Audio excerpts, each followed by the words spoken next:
So, hello and welcome to today's Earth Systems and Climate Change Climate Matters webinar. My name is Sonia Bluhm and I'm a knowledge broker in the Earth Systems and Climate Change Hub, and I'll be facilitating today's webinar. But assisting me behind the scenes is Sophie Schmidt, who is a communication officer within the Hub and CSIRO. So if you have any technical issues or questions, Sophie will be helping out in the chat box, so just flick her a line if you need any help with anything.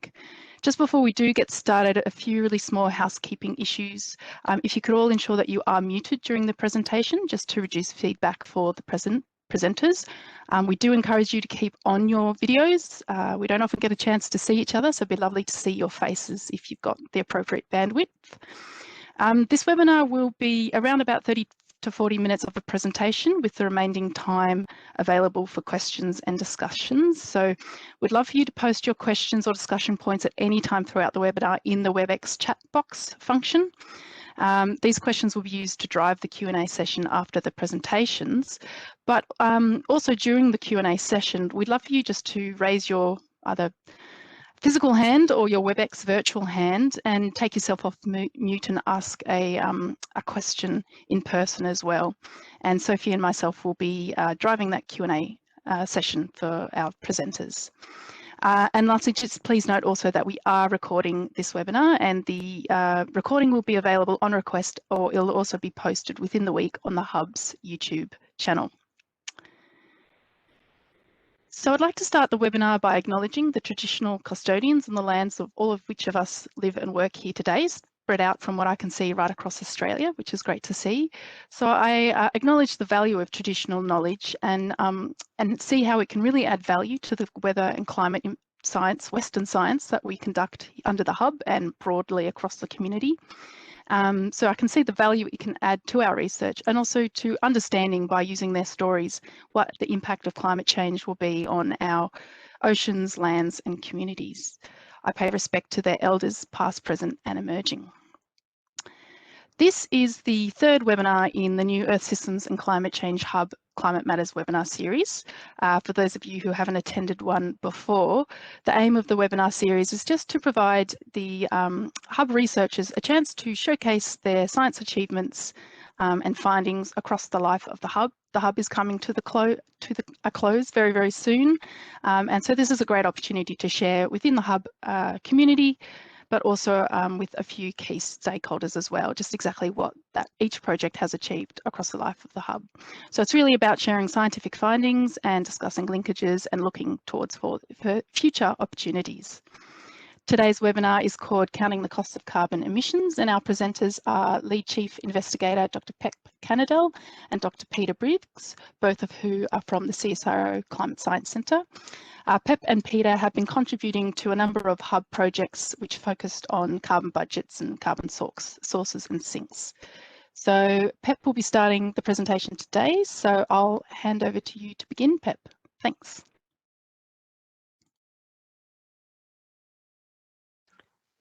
And Pep, if you could just come off mute when you are ready. Thank you.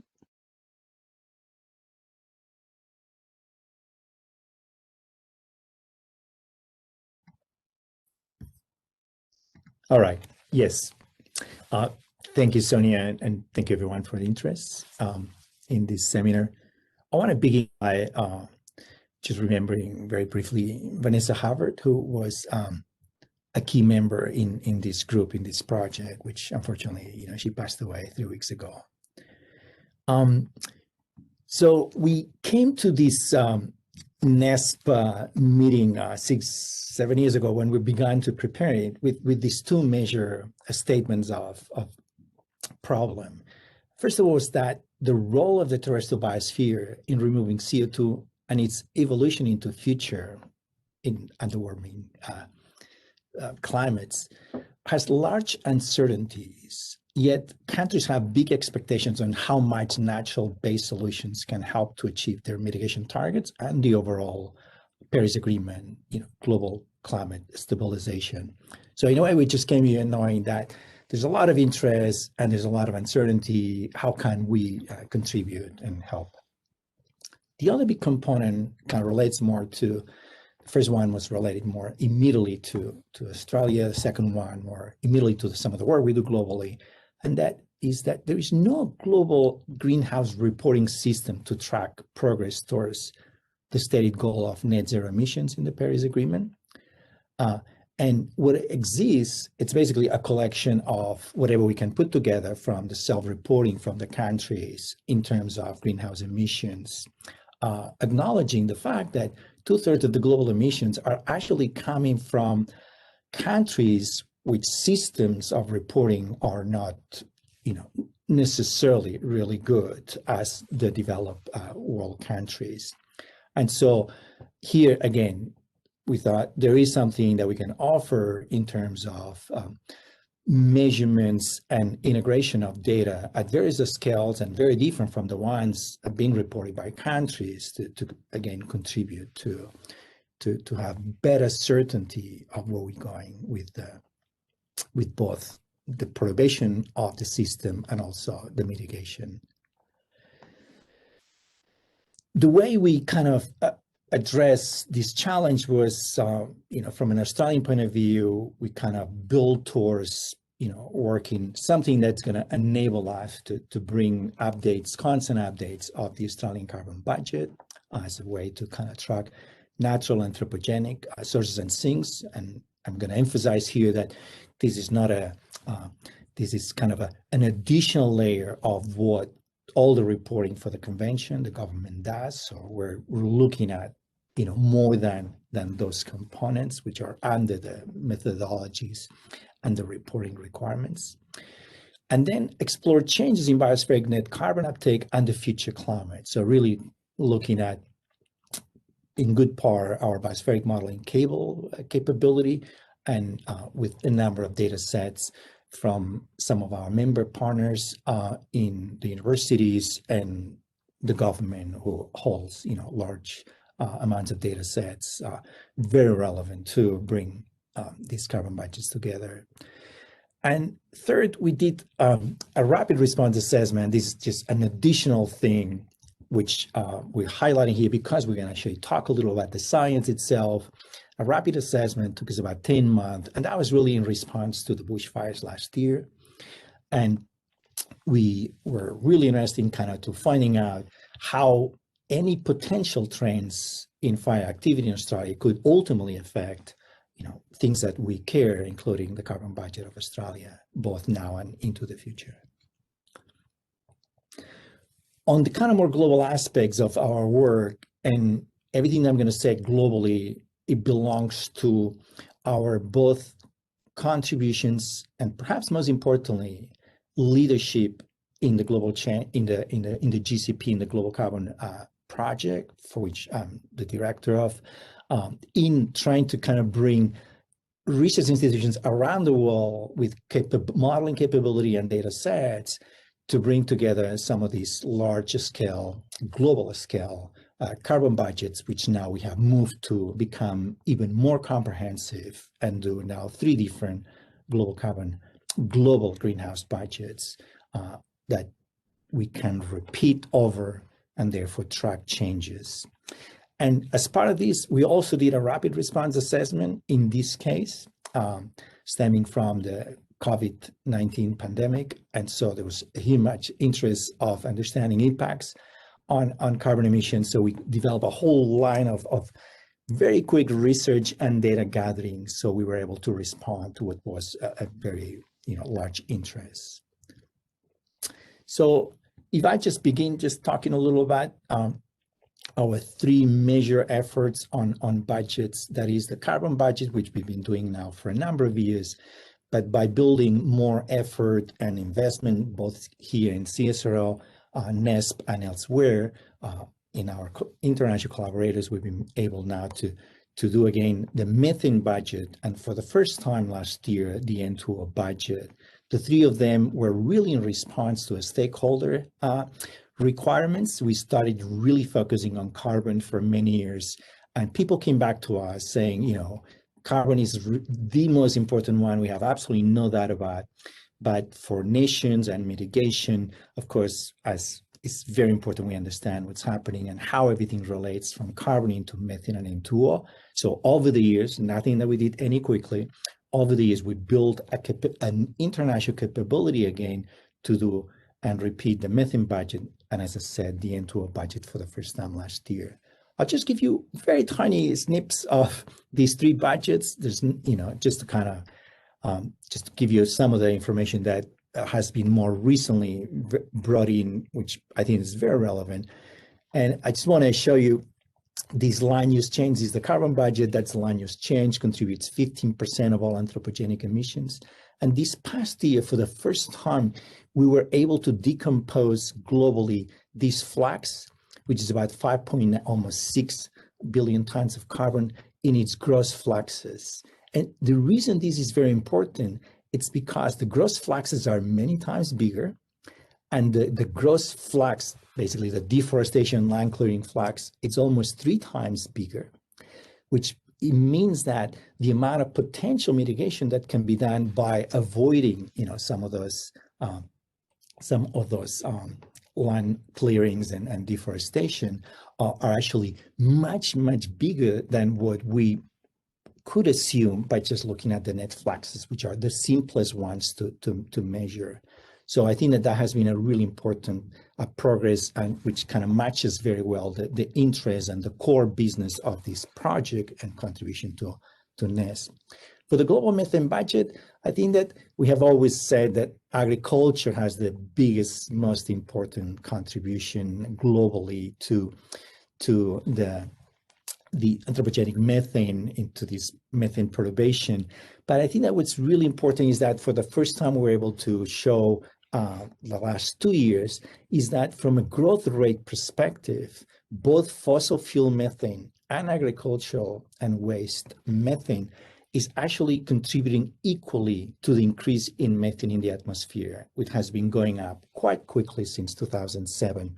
And that has been quite important and in a way new, because there's been a lot of controversy as to whether cows are more important than, fracking, but we've been able to actually put a more comprehensive picture that matches that, yes, the fluxes are different, but the rates are actually have been changing very quickly with fossil fuel production and use becoming more important.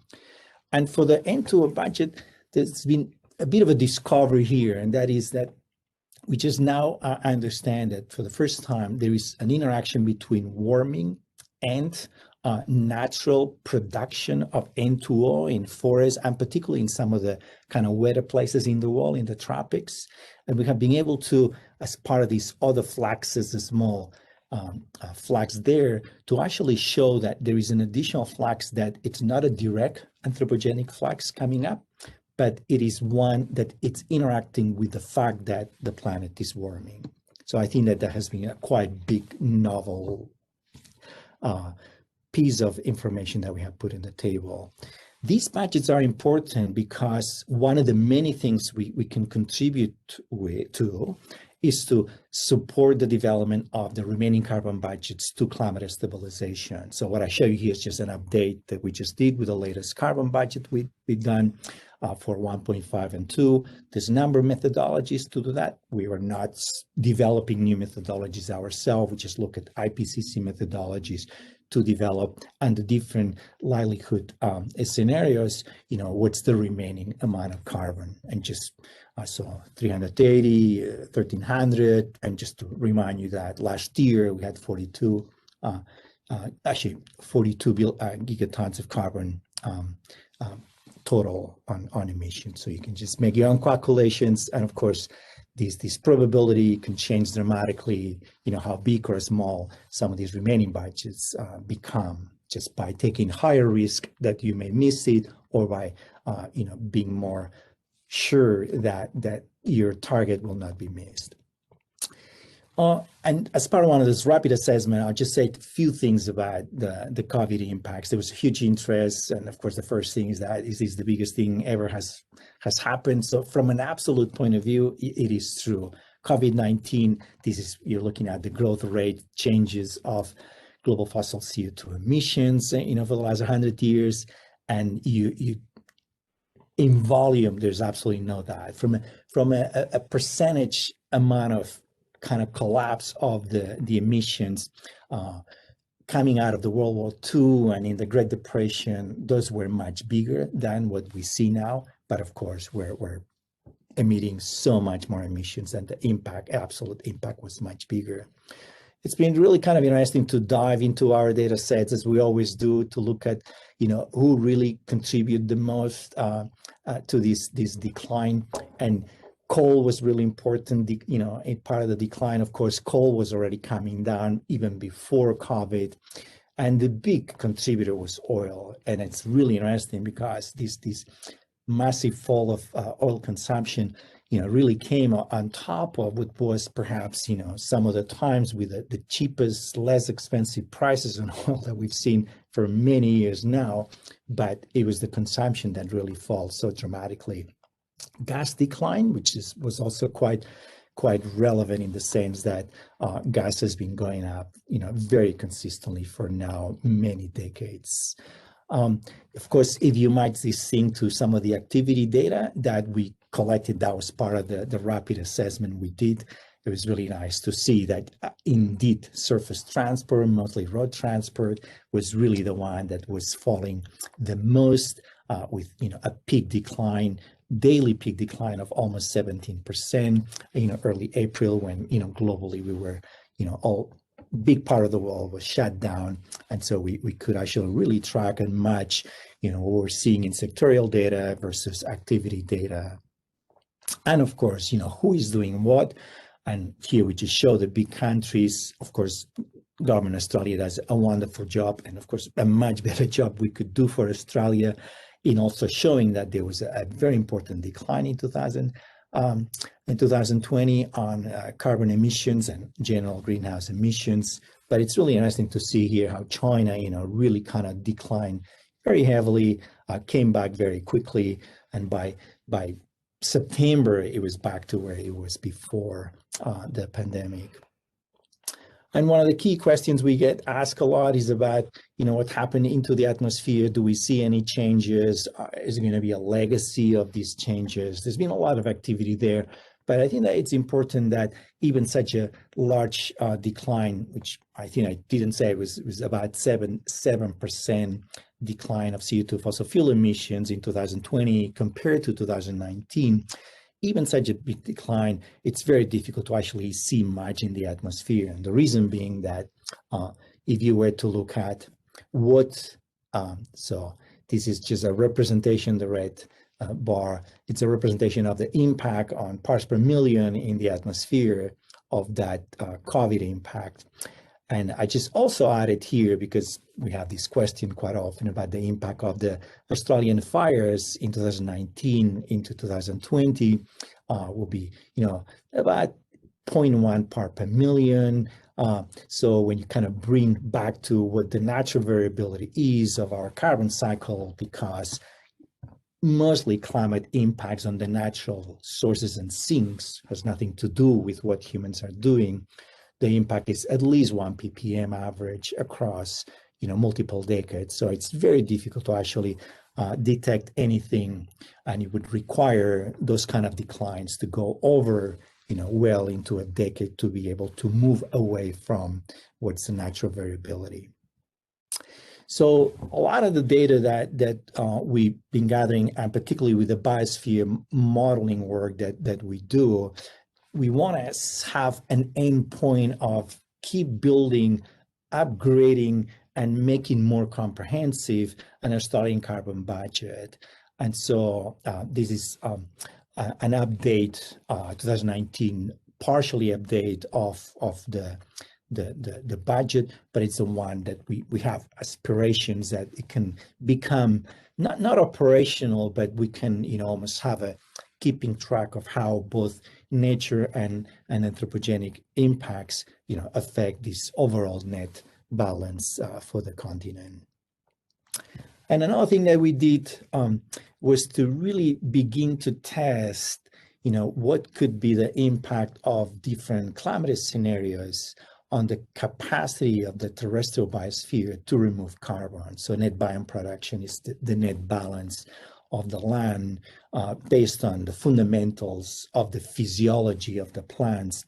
And of course, we immediately see here on the right that there are areas that we think that in the absence of big disturbances, elevated CO2 fertilization can actually bring more carbon uptake in some parts, and in others less, mostly driven by precipitation reductions that I'm showing here on the left. Of course, if I was showing a different scenario, I'll be showing you a different biospheric response.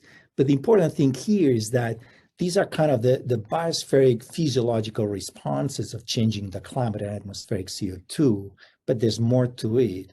And a critical one for Australia, no doubt about it, is disturbances. And within disturbances, any changes in fire regimes that we could potentially have. So that's the next component that Peter takes over now. Thank you, Pep, and thanks everyone for your interest. When we started this research a year ago, high-level conclusions about Australian fire regimes, including in global assessments, were driven by these three major assumptions. First, fire weather has increased over the past decades. Fire weather will increase in the future under climate change, and there are a couple of decades of literature on the confirmation of that. And there are no trends in burned area because of the large interannual variability of the climate in Australia. The third of these is important because it's one of the metrics you would use to assess the impact of fires and you can translate this into other measures of severity.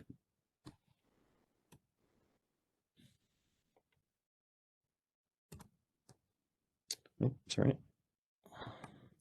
So there's no better illustration of this than the graph of burnt area in Australian forests that was put out by the government in response to the 2020 bushfires, which shows that big fires have always occurred, which is very much the story of Australia, and there's no particular evidence of an increasing trend.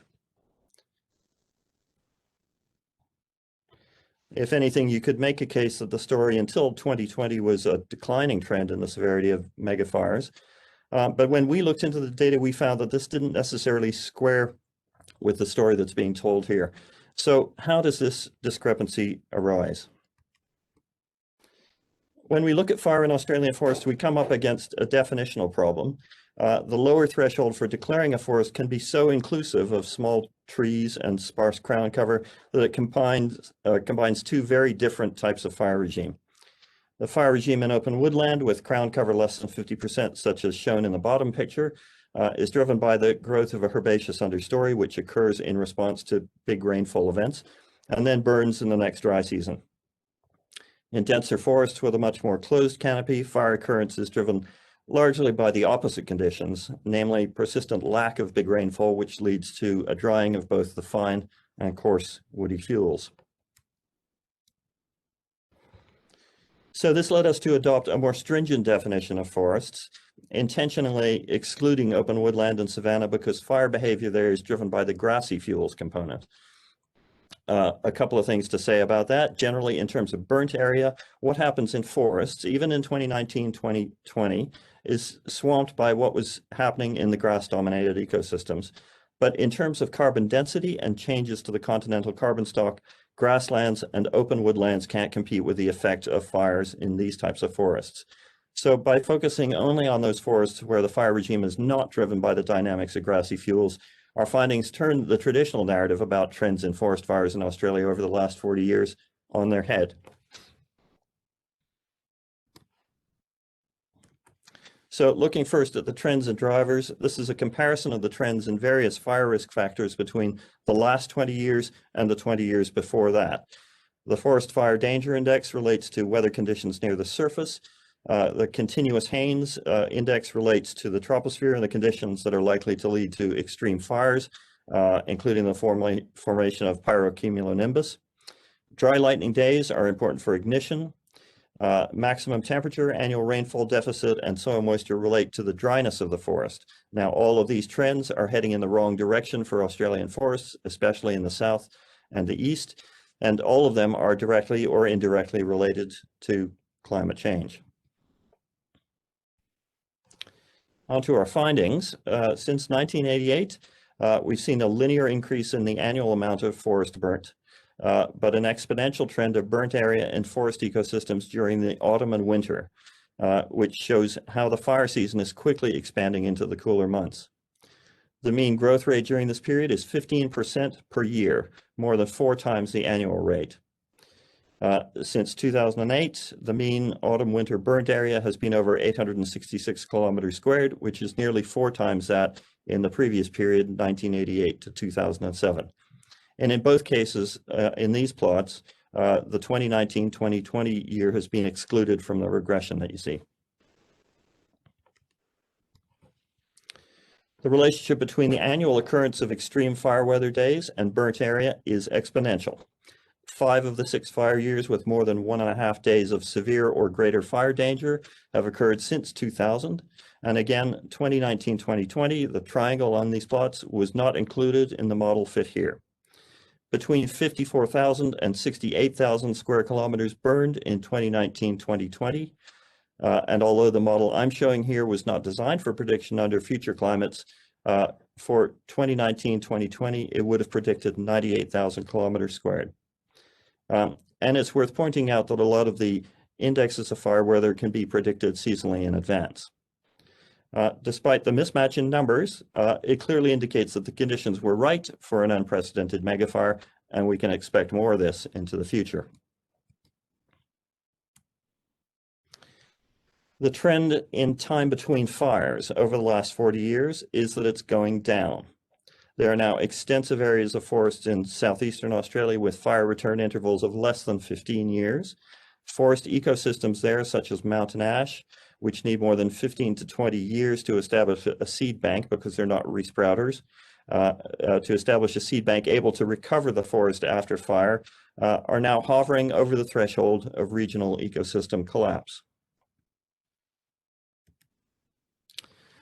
These findings are in a paper that's currently being reviewed for Nature Communications.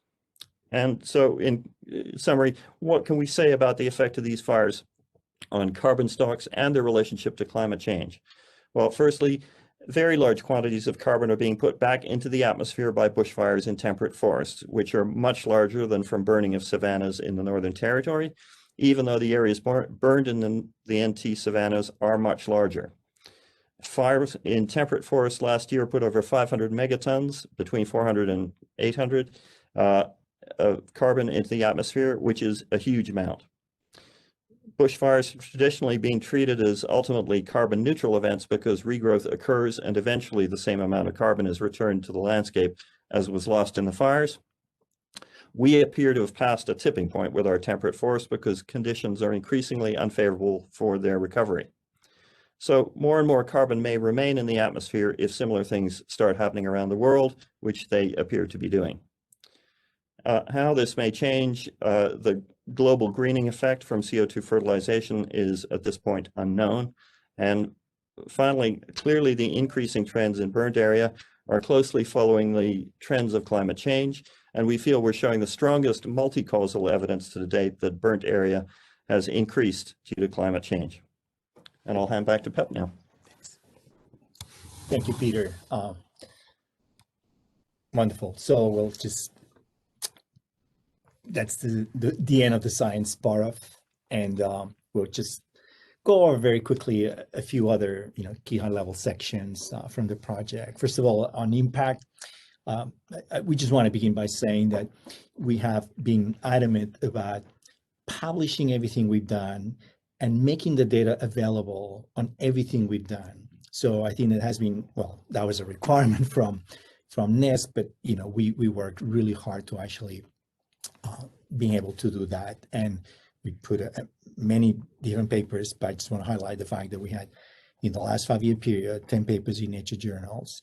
And I just want to say that this is kind of a funny statistic we're not used to, but over more than 1 million papers published in 2020 in the PubMed database. 2 budget papers were at the top of the 100 most discussed papers in media, social media, and so on. that's a top of 0001. But the point I'm trying to make here is that we work really hard to package the information above and beyond the actual papers, and to show the significance for the discourse and the challenges and the progression we want to make towards mitigation and towards climate stabilization of a lot of the things that we do. And that's why I showed this statistic. We also been doing a constant supply of greenhouse information and data to non-government climate change actors. We work a lot with media. We had inquiries from all sorts of different NGOs and the cattle industry in Australia. Almost every time we publish something on methane, we do have a discussion with them, mostly to clarify, mostly to kind of make them understand or respond to their queries that help them themselves to do their own big statements they make, including now, wanting to be carbon neutral by 2030. And we had, of course, a non-stop stream of CSIRO inquiries and some of the consultancies from more on the energy component. We've been also very adamant to contribute and translate our science into what we call, supporting evidence-based journalism. So we do have 25 articles in the conversation with well over 500,000 readers, and we are regularly contributors to the ABC and other media fact check groups. We've done about 10 briefings to various Australian governments, throughout, requesting different levels of interest from some of the, kind of what happens elsewhere in the world, what happens with the whole world, what's happened with some of the budgets, with the remaining carbon budgets, how these things get linked in some instances back to processes which, Australian government is part of, including the IPCC process.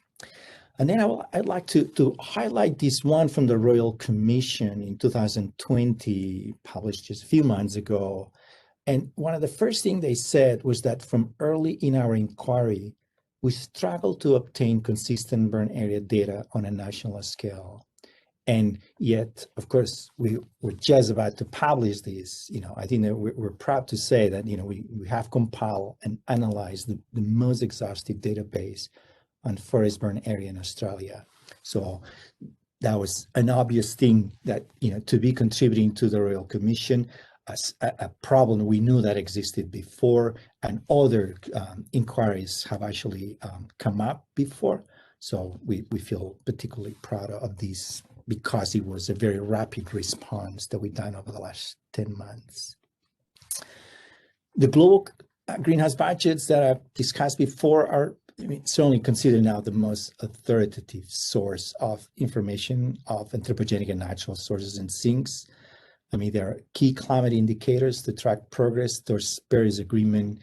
And I need to give anecdotal evidence just to say that this is not just Pep saying it, but the UN Secretary General Antonio Guterres opened the COP23 fundamentally discussing the carbon budget we had just published the week before. That was 270 country representatives.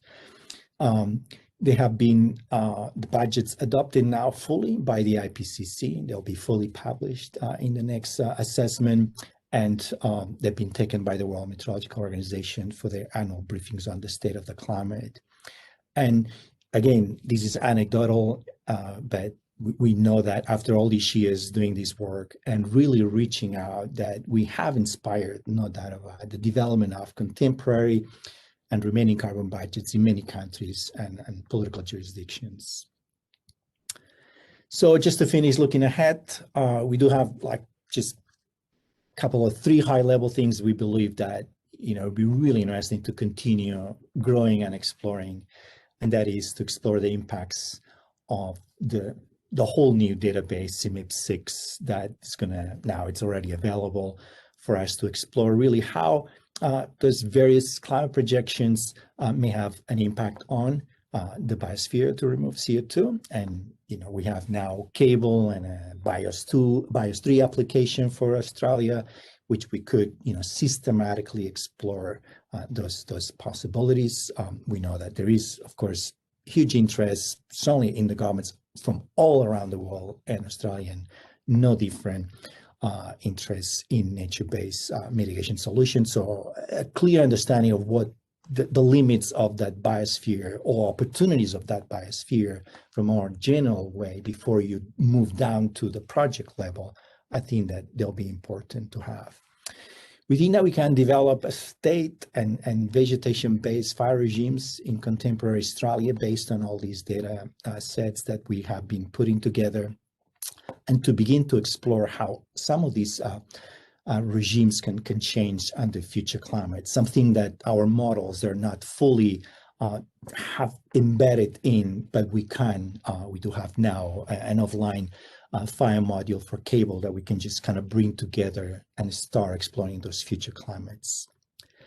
And finally, I think that there is a large need nowadays to have really kind of integrative indicators of progress towards the Paris Agreement. And these global budgets are just a wonderful thing. They do exactly this job. They're really not just looking at what individual countries are reporting, but this thing needs to come together from an Earth system point of view, from a climate system. And so I think that these budgets and the evolution of these budgets over time and the improvement of them and the high resolution of them can be a critical component of the global stocktake, which Paris Agreement is starting in 2023.